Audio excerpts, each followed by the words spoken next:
It's never going to happen. It's never going to It is. happen. We'll see you there, 2025. It's going to happen. Watch this space. This time next year we'll be saying, Lando, he's coming. Lando has hit Max again. if you look from Max's cam, he does not keep his hands on full lock. He is not there the whole time. I'm a Red Bull fan. He does kick it out. And if he calls that a correction or not, he's taken Leclerc off the track. Yeah.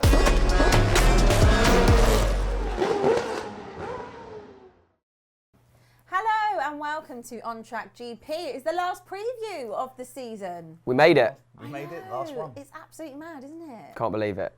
Yeah, 21 races down. Oh, God. I 2 feel cancelled. Like this has been the longest season. It's the second longest ever, isn't it? Yeah, it would have been the longest if Imola hadn't rained and China hadn't not allowed us in. Think about how long ago Imola was. Yeah. Think about how long ago we are talking about these races. Pre-summer break. Yeah. Absolutely mad.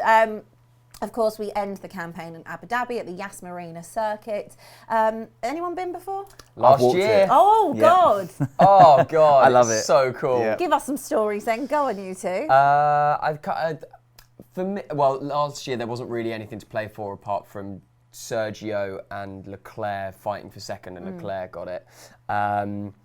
It was all about the party. Everything was about It's where a are bit you like going Monaco to. in that aspect, isn't A it? little Yeah. bit. But But it's yeah. Monaco light in that sense. Yeah. I mean, Abu Dhabi for me, just the place in general, it's everything that's in Europe and we just put it here. But I walked the circuit and it's so ominous when you walk in and you're going through the grandstands and stuff. It's quite incredible. Yeah. And the switchbacks that they've got now, it's a mad circuit. It's more impressive than it was 2 years ago. So I'm just super excited for it. Well, it has 16 turns, so we love that. It is 3.281 miles long as well. I'm just going to give you some stats here because they're Love on my stats, sheet. yeah. Abu Dhabi has hosted this Grand Prix every year since the race began in 2009. Obviously, it's an evening race. It's an evening start time. It's lovely under the lights, isn't it? We love to see it. It did have significant changes in 2021. Turns 4 and 5 and 6, they were redesigned. So was 11, 12 and 13. There was a decrease in 13 seconds in the fastest lap because of those changes between 2020 and 2021. Yeah, it's much smoother coming round. I was sat in the south stand where those turns are, and it is much better since the redesign, much quicker, and the track feels much smoother for sure. It mimics like Catalonia and stuff like that with like much more fast turns and better opportunities for overtakes. I mean, the DRS zones are quite close together, but in saying that, that means that you do get better infighting in terms of if you do clear someone from the first DRS zone, you've got to work really hard to stay in front of them for the second one. It's going to make some interesting battles going on. It's also kind of rookie weekend because we're going to see lots of drivers taking part in free practice 1 this weekend, which is going to be exciting. So we're going to see Jake Dennis. He's a current Formula E champion for Red Bull. Also Isaac Hadjar, he's Formula 2 for Red Bull. Frederick Vesti, Formula 2, Mercedes, he's going to be replacing Hamilton. Robert Schwartzman, Ferrari, he's replacing Sainz. Pato O'Ward, IndyCar, he's replacing Norris at McLaren. Felipe Drugovich, Formula 2 champ, Aston Martin, he's replacing Alonso. Jack Doohan, Alpine, he's replacing Ocon. Zach O'Sullivan, Formula 2, he's Williams, he's replacing Albon. Theo Porchef, who obviously, is doing so well in Formula 2. Alfa Romeo, he's replacing Zhou Guan Yu.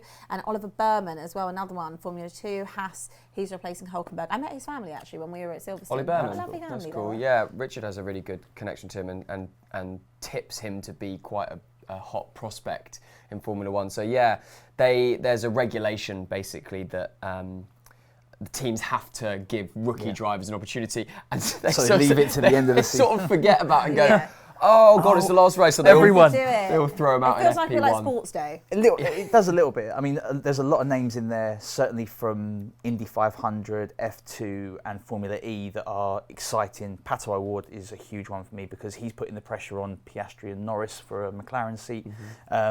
Doohan as well. I mean, he's been incredible for the last couple of years. And then I think Red Bull have just gone, does it matter really? They're not going to be dipping into that kind of We area might as well anytime see the soon. rookies for 40, 50 laps. In fairness, the rookies on that, I mean, that's something that they can look for potentially AlphaTauri. Obviously, I know they've got Yuki and they've got Danny Rick kind of sorted for next season, but it's always good to see who is coming up in that seat, Well, not forgetting they've had 3 drivers, 4 drivers this year. Yeah, so. they have, exactly. So that's definitely one to watch. Let's talk about Red Bull then. F1 journalist Will Buxton noted that as long as Danny Ricciardo is driving in AlphaTauri, Sergio Perez's Red Bull drive is not safe, despite him securing P2 in the championship last week. Do you think that Checo could be challenged by Danny Rick, or is just Checo challenging himself, really? It's him to give up. Outside perspective, for me, not as a Red Bull fan, I think his seat is safe for next year. Yeah. I don't think it's not worth the risk of Daniel Ricciardo, because ultimately Sergio's not had a great season, but he's not had a terrible season. He's finished second. He's ended up doing what's asked. By his standards, we're saying that he's had an overall poor season, because you want to see him competing better in a car that is like a spaceship. But again, if the car is more designed to max, maybe that's where we're seeing the issues. If you look at Sergio in 2021, where he was the epitome of the teammate, and the stuff he did in this race 2 years ago, it was sacrificial on a huge level, but for the good of the team. And I think people forget that he is that good of a driver. And like you say, it's more the fact that it's just his standards are that much higher, and then he has to play second fiddle to Max. It doesn't make sense to trade him out for Danny Rick. Danny Rick is just happy to be back on the grid. He had an awful time at McLaren. He's now gone, I've got that second chance. And I don't think he's pushing for Red Bull. I think people in their minds are going, put Danny Rick back in the Red Bull. But I think in his mind, he's going, just great to be back on the I think Formula it's more grid. like for, the entertainment purpose that people would love to see him in a Red Bull. But realistically, with 1 year left with Checo, they're just going to wait it out, aren't they? They're not going to There's do also the anything at this finance point. aspect of it. Yeah. I mean, Checo brings a lot to the team financially as well. And his contract's not up, so they have to buy him out. Yes. So there's not only would you lose that money, you're buying out as well. And he's not bad enough at all to be having that conversation. It's not like you've got a failing driver. We were talking about the stats earlier. He is 48% points behind Max, which is huge. Yeah, but it's huge. He's also second in the championship. Yeah. So he is the second best driver overall points-wise, regardless of whether he is that good compared to Max or not. I think we would have been having a very different conversation had he not have finished second. Yeah. But now that is wrapped up. But he's delivered that as well, and Red Bull have never had a 1-2, so he's also delivered again. That's true. Definitely. Helmut Marko also said that we saw what's he said now? It was actually a compliment. What's he done now? It was a compliment to Max. He said that we saw how aggressive Max can be in Vegas, and also said that he's very fair, which is an interesting comment. Because what? Of the Called way him that fair? he kind of pushed a little bit Charles Leclerc off track. Little bit. He's cold. He's stuck him in the wall. You can't. No, I refuse Is that any. just not dominant driving? It's cheating. tried here. If you look from Max's cam, he does not keep his hands on full lock. He is not there the whole time. I'm a Red Bull fan. He does kick it around, and if he calls that a correction or not, he's taken Leclerc off the track. Yeah. The 5 seconds is deserved. I thought his reaction to the 5 some. seconds was, "That's great. Send them my regards." It was. I actually thought it was really funny. That was iconic. To be fair. very, very funny. I don't think Max is fair or unfair. He is one of the most aggressive drivers on the track, and I think he pushed his luck in terms of how much he could get away with on that first corner. Yeah, I think so. Look, maybe he was doing it sarcastically, which I assume he was. But also, in the scheme of things, a 5-second pen for Red Bull, you'd rather that than have to give the place back. Yeah, but that's dodgy. They should have just swapped the places instantly, it's a different race. I think let Leclerc overtake you, and then 5 laps later, DRS and not worry about it. No, but the DRS wasn't super powerful. No, that's true. It wasn't as powerful as the other tracks. Anyway, that's in the past. It's Let's talk about Abu It's in the Dhabi. past. We're talking about Abu Dhabi now. Right, Mercedes. They are only 4 points behind Ferrari. They're on 3.90 and Ferrari on 3.8. Which, in all honesty, I mean, considering Ferrari have had a really bang average season, I mean, not doing too bad. We're going to hop them this weekend. Do you think? Yeah, we're going to take second. Come on, let's go. Yeah, Ferrari are on the upward curve, and they should. And we talking about Vegas again, we should have had a 1-2 last week if it weren't for the Sainz penalty. But I think we're going to be, this track suits us better than it suits Mercedes. I think the qualifying is going to be super important this weekend, and the team that qualifies better will be the team that in fairness, Ferrari better don't really have an come issue Sunday. with quali. They always do quite well in qualifying. It's Charles put it on pole this weekend. Do you know what the best thing should be for Ferrari? Not to start 1-2.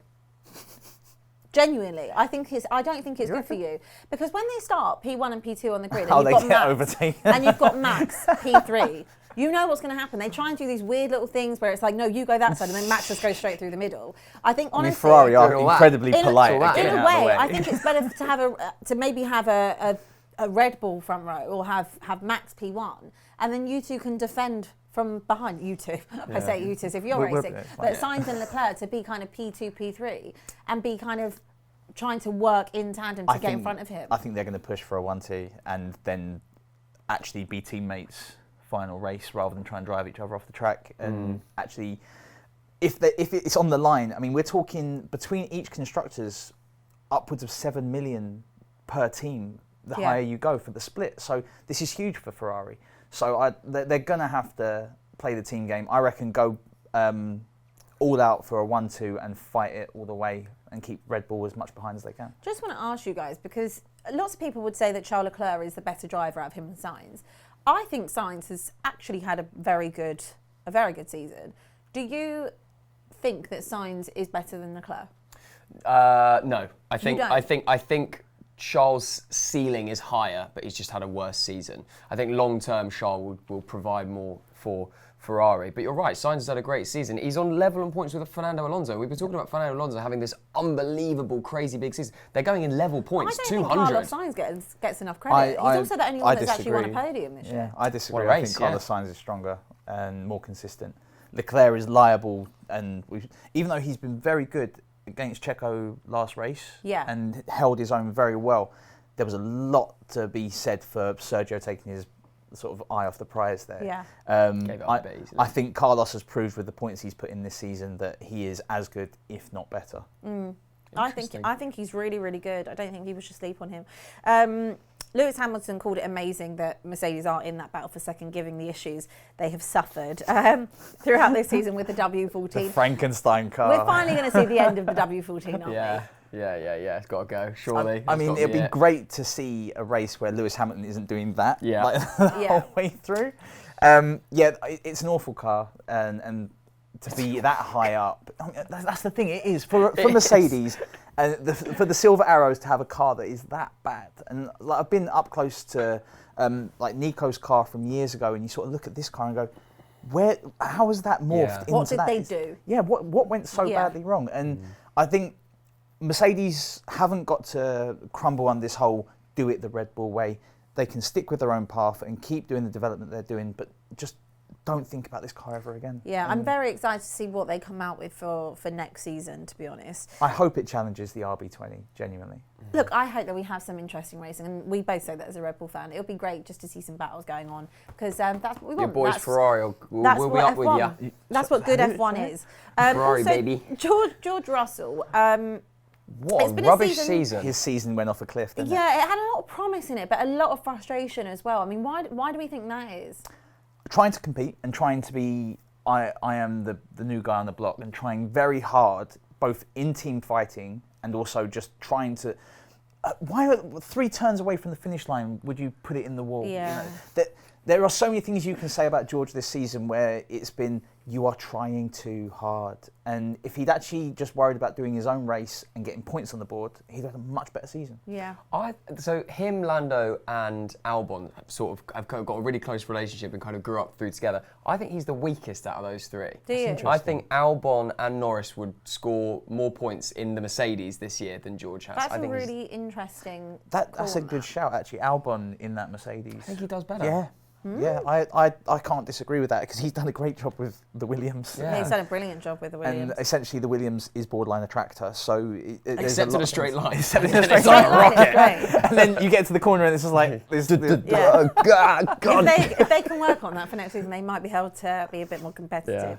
McLaren, again, it wasn't a brilliant weekend for them. I felt really sorry for Lando as well. I know he kind of spun out. Do you not think that's driver error?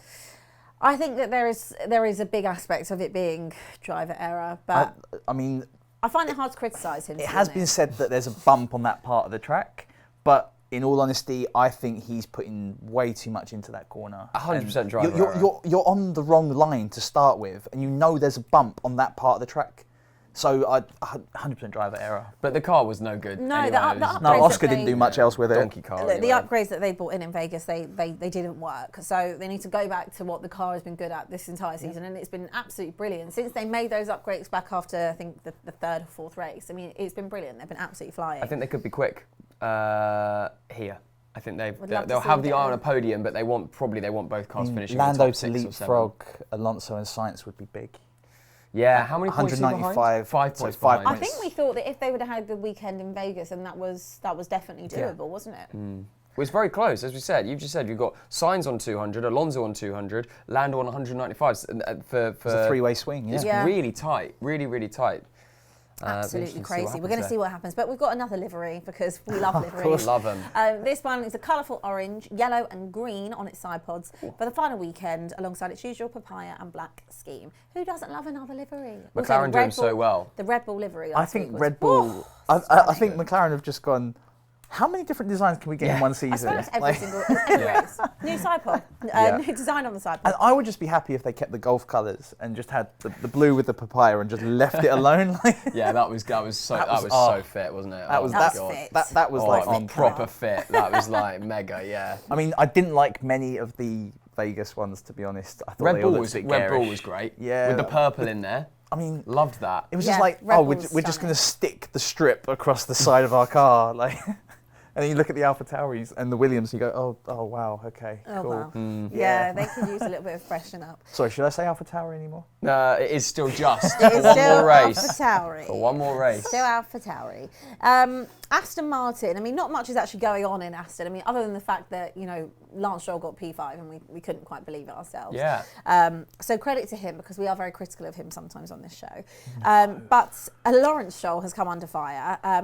Considering that he wants to reduce carbon footprint, he has taken a total of 1,512 flights since the start of 2022. What? Is that in his personal What jet? about since when? It doesn't specify if it's in his personal In jet. 3 but years? I would 1,000 assume it's flights. 1,512 in not even 3 since one a 2022. day. 2022. 2 years. That's a flight and a half a day. Is he flying to work every day? I don't actually know. Oh, that's mental. That doesn't. That's do a wonders mad for- stat. And I try and grow my own basil to save the world. And what's the bless you. point? Give up on that. That's crazy. I mean, that's It must be in carbon a private footprint jet. and a whole Oh, it's new level. ridiculous. That's I Also, can't. where on earth are you flying to? Well, surely he's flying with the team so that doesn't count. So yeah. It does that. Wow. Oh dear. Oh Yeah, dear. Daddy I Stroll. mean, saying that, I mean, That's all my goss from that's Aston. possibly Yeah, the least of the Aston worries of goss. Aston Martin. Like, Definitely. They've got nepotism issues. They've got upgrade issues. I mean, the fact that Lance finished in the top 5 means that people don't talk about him for a week. Yeah. That's pretty Yeah. much. I kind of hope they swing it this weekend and they have a really strong weekend. And Fernando not being in FP1's not the end of the world. I don't think that's going to change anything at all. But the fact that they didn't take Lance out of the car says a lot. Yeah. Like, no, go back in the car. Keep Learn the driving. track. Keep driving. I couldn't believe it. I was like, Stroll, P5, what on earth? Alpine, they announced on Wednesday that former Haas and Mercedes reserve driver Mick Schumacher is set to race with Alpine in the Hyper class of the World Endurance Championship in 2024. Love that. Mick Schumacher, can't wait till he bins it in the wall. No. Joking. Maybe it'd be good for him to get away from F1 for a bit and go and do Yeah. something else. A bit less, well, I hesitate to say less pressure, but maybe less eyes on it and he can Definitely. just drive and get I mean, He the is the pressure odd that one must out come with a bit. being with Michael Schumacher's son as well is just crazy. I mean, Yeah. you look at him, George Russell and Lewis Hamilton, you go, you're the odd one out a little bit, and it doesn't really gel particularly. But yeah, in all honesty, you were never living up to Michael Schumacher It's levels without being in a Ferrari or a Red Bull. But it's very difficult, especially when you have a dad that was so exceptional. You know, Yeah. it's like having David Beckham's son. You know, the pressure on you to be a great footballer is Yeah. huge. Or Yeah. Messi's son or Ronaldo's son. Like when you're the best in the world, that's what comes with it, and it doesn't really let you step out of your dad's shadow in that way, does it? Because everyone's 100%. judging you and comparing you, which is not really fair because they're different people. Haas, it's been announced that Gunther Steiner is going to be involved in the production of a fictional comedy-based show Is he not busy enough? based on his antics in Drive to Survive. What? I mean, I do love him. Drive to Survive is borderline a fictional show. Yeah. God. Well, he might need a new job because they're going to finish 10th. Yeah, that's the worrying thing for Haas being an American team in an American-owned sport. Like, are they just going to go, right, we'll just replace you. Let's stick Andretti in there. What a dreadful car that is. I mean, it could go fast for like 3 laps and then it just drives with no tyres. And you've got 2 drivers that consistently are going to deliver finishes, points where possible. They're not. Neither of them are bad drivers. K-Mag technically shouldn't be in that car. I mean... Why'd you say that? The Russia thing we're not talking about anymore. Oh. Yeah. But, oh, damn. But, like, with that in mind, K-Mag and Hulk are a great combination. They're never going to infight. The only way you're going to take them off the track is if you smash an Alpine between them. Yeah. So, with that in mind, they should be delivering better. Yeah. And Hulk is a one lap master. Yeah. And he can put it in the top 5. And K-Mag can defend. It's madness that they can't put points on the board. Well, it's the car, isn't it? The deck is so high, and it's just a really crappy car. They need to sort it out. It's not a good car. It's not a good car at all. Williams, they are 7 points clear of AlphaTauri in the race for 7th. I mean, that's a pretty good season for Williams, isn't it? So when Danny Ricciardo wins this weekend, and it's brings out 26 points. Let's just say that they win this weekend. They win. Sorry. Let's say if they manage to get some points this weekend, that will be their highest finish since the end of 2017. So this is massive for them, and they have actually had a decent season thanks to Alex Albon. Yeah, he scored 27 of their 28 points. He's certainly put the legwork in. But yeah, look, finishing 7th for them is huge, something to build on. The sort of bottom makes them a bottom midfield team rather than a backmaker team, which is a massive step forward. You think they went, what was it, 2 years without a point or something ridiculous? It's been a really good season for them by the standards. And it's mad to think of a prestige team like that. Oh, we don't even get points anymore. Like that's huge. It was sad, wasn't it? What kind of had happened to Williams, that we were just like, oh my God, this is the worst car on the grid. And I think the expectations were so incredibly low that now I'm looking at AlphaTauri and I'm thinking, there's no way AlphaTauri should probably be below Williams if you're a Red Bull backed car. Yeah. And Haas as well. I mean, what are you doing? Well, there's already rumours that the AlphaTauri is going to be essentially the RB19. So or the Hugo Boss or the Adidas or whatever we're calling it. Yeah. Or the Racing Bulls.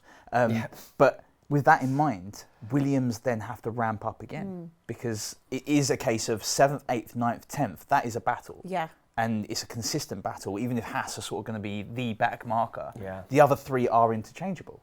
So with that in mind, the battle for 7th, that's still millions of pounds up for grabs. Huge, and it makes the whole world difference to Williams, doesn't it? Let's get a quick prediction then for Abu Dhabi. What do we think is going to happen, Joe? Oh, okay. Charles Leclerc's going to put it on pole. There you go. But Max Verstappen's going to win it. We'll see both Ferraris on the pole. Nah, that's a lie. We'll see.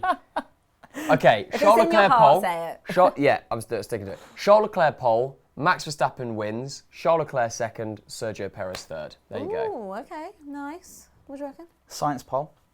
Whoa. Yep. With Sergio 2nd and Charles 3rd. Max 4th. In qualifying? In qualifying, yeah. Wow. And then to win, Max by about 12 seconds, followed by Carlos Sainz, followed by Sergio. I like yours. I think Charles is just going to capitulate. Nah. I like it a lot. What about yours? I would say for quali, I would go Sainz, Leclerc, 1-2. Max. Ooh, let's go, boys. Yeah, it's not something I haven't seen before. Oh, that's the shell it's thing. just At which point you get the parting of the Ferraris. Then the sea will open, Max will drive through, it'll be, final standings will be Max pole, Max P1. 2nd, I will go with Sainz as well. And 3rd, I'm going to put, part of me wants to put Lewis there. Lance Stroll. Lance Stroll. Part of me wants to put Lewis in there. But I'll go with Lando. Yeah, they could be I quick. need Lando to have a good weekend. They could be good in the high-speed corner. I think McLaren have to, because the constructors is a big thing, and also Lando to leapfrog Carlos and Fernando. Yeah. And also after last weekend, I feel like the Lando's going to want to end this season. He isn't smiling as much anymore, is he? No, he'll be smiling when he's in that Red Bull seat, though, won't he? It's never going to happen. It's never going to happen. We'll see him there, 2025. It's going to happen. Watch this space. This time next year, we'll be saying, Lando, he's coming. Lando has hit Max again. But that is it for this On Track GP preview. We will be back over the weekend, of course. We have got qualifying, we've got the race itself, and then we'll be back Monday for the final pod of the season. Yeah. We should just get a jingle, really, Yeah. rather than me singing. I should have brought my guitar in because that was beautifully tuneful. Thank you very much. I tried. Thank you all for joining us. Thank you, guys. We will see you later.